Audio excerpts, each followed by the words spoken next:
श्रीमद् भगवद गीता अध्याय 17 श्रद्धा त्रय विभाग योग। दोस्तों, कहानी को लाइक और सब्सक्राइब जरूर करें। आप सबकी मेहरबानी, धन्यवाद, प्रणाम, सत श्री अकाल। कहानी है श्रीमद् भगवद गीता अध्याय 17 श्रद्धा त्रय विभाग योग।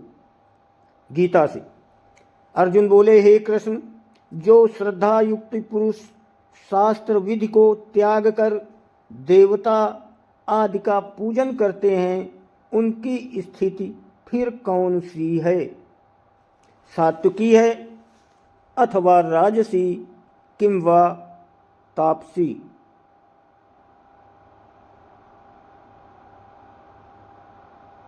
श्री भगवान बोले, मनुष्यों की वो शास्त्रीय संस्कारों से रहित केवल स्वभाव से उत्पन्न श्रद्धा सात्विकी और राजसी तथा तामसी ऐसे तीनों प्रकार की ही होती है।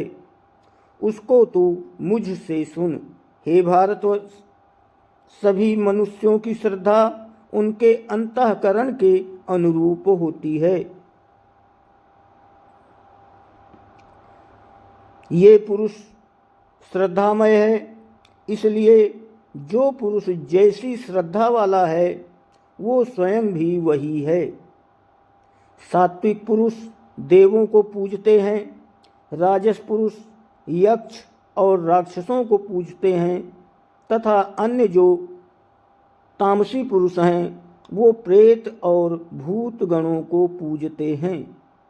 जो मनुष्य शास्त्र विधि से रहित केवल मन कल्पित घोर तप को तपते हैं तथा दंभ और अहंकार से युक्त एवं कामना, आसक्ति और बल के अभिमान से भी युक्त हैं, जो शरीर रूप से स्थित भूत समुदाय को और अंतःकरण में स्थित मुझ अंतर्यामी को भी कृश करने वाले हैं, कमजोर करने वाले हैं, उन अज्ञानियों को तो आसुर स्वभाव वाले जान।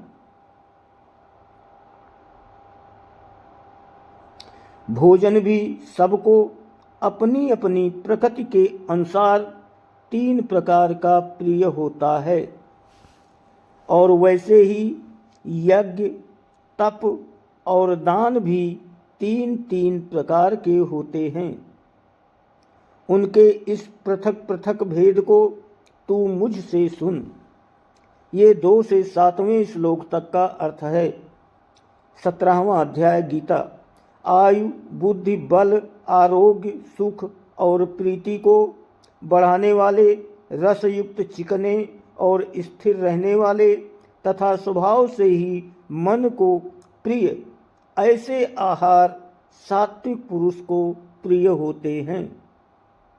कड़वे, खट्टे, लवण युक्त, बहुत गर्म, तीखे, रूखे, दाहकारक और दुख, चिंता तथा रोगों को उत्पन्न करने वाले आहार राजस पुरुष को प्रिय होते हैं। जो भोजन अधपका, रसरहित, दुर्गंधयुक्त, बासी और उच्छिष्ट है तथा जो अपवित्र भी है, वो भोजन तामस पुरुष को प्रिय होता है। जो शास्त्र विधि से नियत यज्ञ करना ही कर्तव्य है, इस प्रकार मन को समाधान करके फल न चाहने वाले पुरुषों द्वारा किया जाता है, वो सात्विक है। परंतु हे अर्जुन, जो यज्ञ केवल दंभाचरण के लिए अथवा फल को भी दृष्टि में रखकर किया जाता है, उस यज्ञ को तू राजस जान।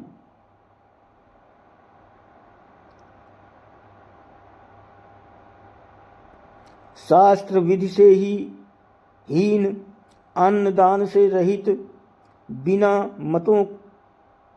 मंत्रों के, बिना दक्षिणा के और बिना श्रद्धा किए जाने वाले यज्ञ को तामस यज्ञ कहते हैं। देवता, ब्राह्मण, गुरु और ज्ञानी जनों का पूजन पवित्रता, सरलता, ब्रह्मचर्य और अहिंसा, ये शरीर संबंधी तप कहा जाता है। जो उद्वेग को न करने वाला प्रिय और हितकारक एवं यथार्थ भाषण है तथा जो वेद शास्त्रों के पठन एवं परमेश्वर के नाम का जप का अभ्यास है, वही वाणी संबंधी तप कहा जाता है।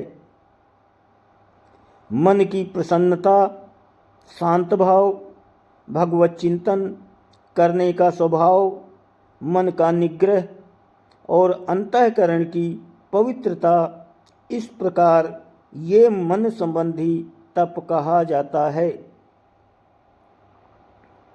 फल को न चाहने वाले योगी पुरुषों द्वारा परम श्रद्धा से किए हुए उस पूर्वोक्त 3 प्रकार के तप को सात्विक कहते हैं। जो तप सत्कार, मान और पूजा के लिए अथवा केवल पाखंड से ही किया जाता है,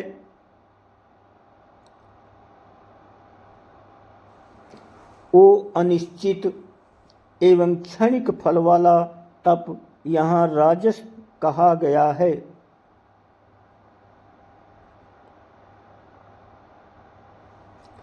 जो तप मूर्खतापूर्वक हठ से मन, वाणी और शरीर की पीड़ा के सहित अथवा दूसरे का अनिष्ट करने के लिए किया जाता है, वो तप तामस कहा गया है।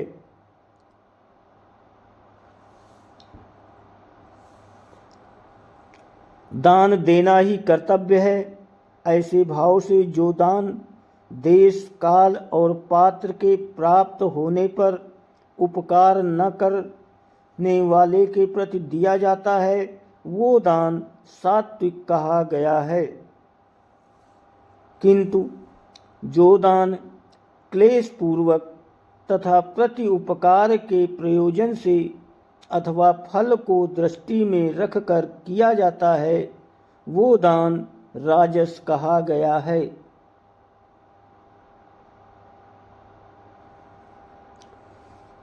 जो दान बिना सत्कार के अथवा तिरस्कार पूर्वक अयोग्य देश काल में और कृपा पात्र के प्रति दिया जाता है, वो दान तामस कहा गया है।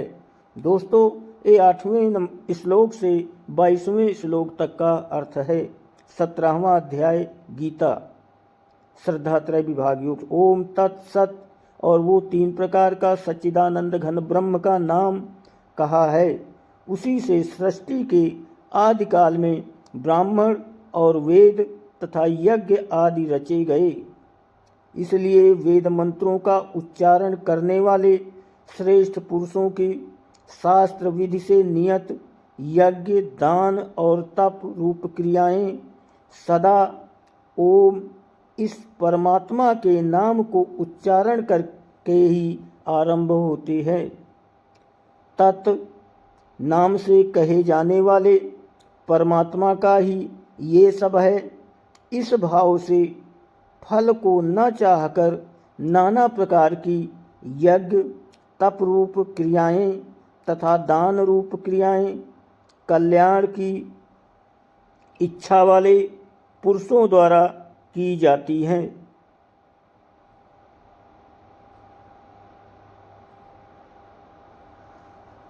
सत्य या परमात्मा का नाम सत भाव में और श्रेष्ठ भाव में प्रयोग किया जाता है तथा हे पार्थ, उत्तम कर्म में भी सत शब्द का प्रयोग किया जाता है